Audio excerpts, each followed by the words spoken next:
Hey guys, Alex here and welcome back to my channel. We have a special video today as we'll be taking a look at the K80 Alu from Monstargear. This is a instock TKL keyboard that is only going for $200.95. It's an aluminum TKL and also comes in with a brass weight. The mounting style for this is actually sandwich mounted, and it does have the gasket mount kit option, but it's currently sold out. So throughout the build, we'll be sticking to the sandwich mount option. A disclaimer guys, the keyboard was sent and sponsored, but I wasn't paid to do this video, so of course, I'll be giving you my unbiased and honest opinion about the K80. Let's go ahead and unbox the K80 Alu. And as you can see here, the box is quite large and hefty. And first up, we have the PCB. Now for the PCB, I have here the hot swap version. There's actually a solderable version if you want to get, but of course, you know, we need to get the hot swap so we can try a lot of switches on the board. And for the plate, we have a aluminum plate. There's actually a brass and FR4 plate, but both of them are sold out, so I'm gonna stick with the aluminum plate. We also get a free cherry screen stabilizers, more on that later. And of course, the case pump on and screws. We're also gonna get a free USB cable and a sticker. And also, we're gonna get a free brush in case we need to clean our board. And lastly, the BVD brass weight.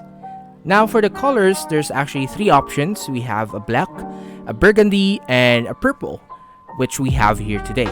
Now for the purple, for me, it's kind of like leaning towards like a dark navy vibes or a dark navy shade, but I don't know. Let me know in the comment section. It's actually very nice. I like the shade of purple here. So this is the top profile and the side profile and the under profile. Now for the anodization finish, by the way, it's kind of like a matte finish, which is actually a fingerprint magnet, but I don't mind. So let's start building the K80 Alu. Let's start with the brass weight.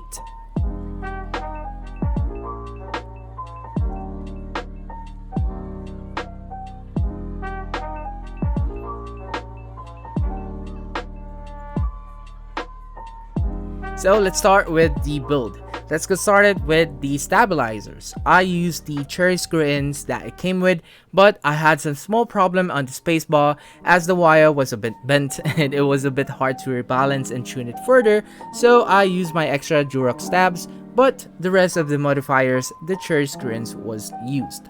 I used the 205 grade 0 for the stab stems and XHT DBZ on the wires. So finally, let's build the board with the switches. Now this might trigger some of you as we'll be using three different kinds of switches. For the F row and the nav cluster, we'll be using creams. And for the num row and the other modifiers, we will be using the KS3 browns. And finally, for our main alphas and main modifiers, we will be using the ultramarine switches.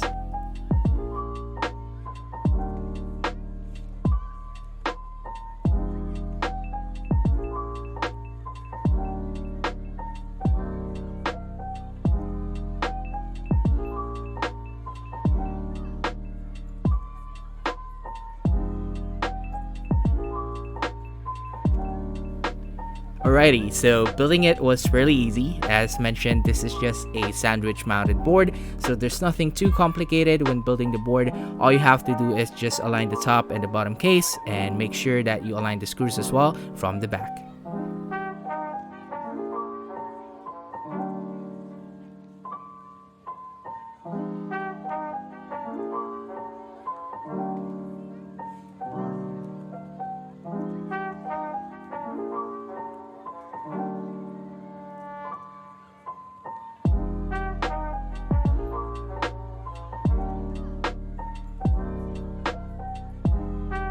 For our keycaps, we'll be mounting my favorite GMK set of all time, the GMK Altar.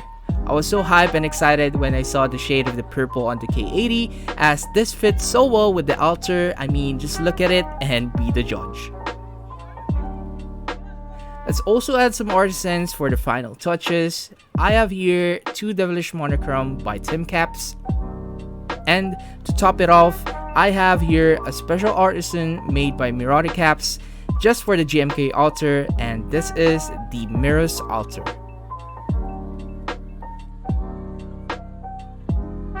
So here's the final look for the K80 Alu by Monstargear.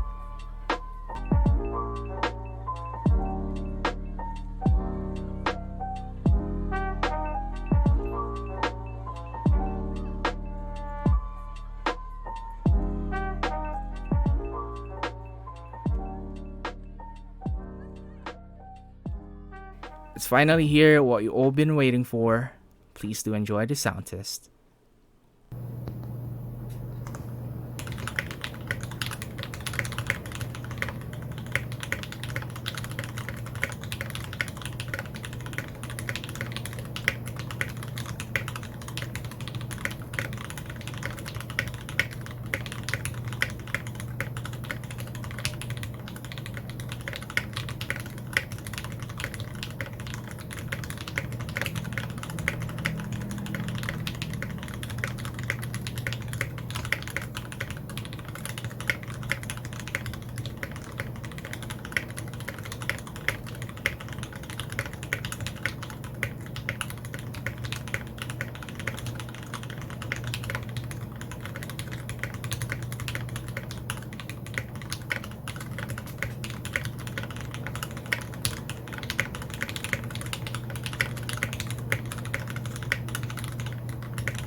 So that was the K80 Alu by Monstargear.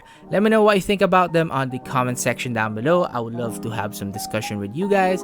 And again, this is an in-stock board that you can get now for $200.95. With that being said, let's now talk about what I like and what I don't like with the K80 Alu. The following cons that I'm about to say are based on my experience and my preference, and it's okay if you disagree with me, I just wanted to point this out. As mentioned, this is a sandwich mounted board, so expect a stiff typing experience. I do appreciate that the aluminum plate comes in with subtle flex cuts, but there's still a little to no flex when typing.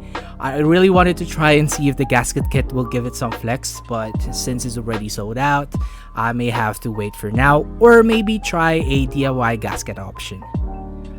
I would also like to point out that the placing on the USB port, it's a little bit off-centered.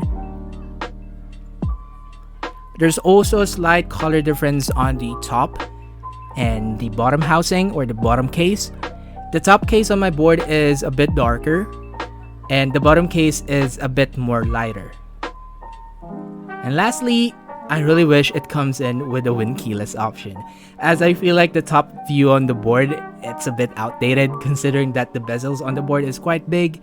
But then again, this is just based on my preference because I know some people like bigger bezels and some people prefer wind key rather than wind keyless, and some don't mind the USB port placement.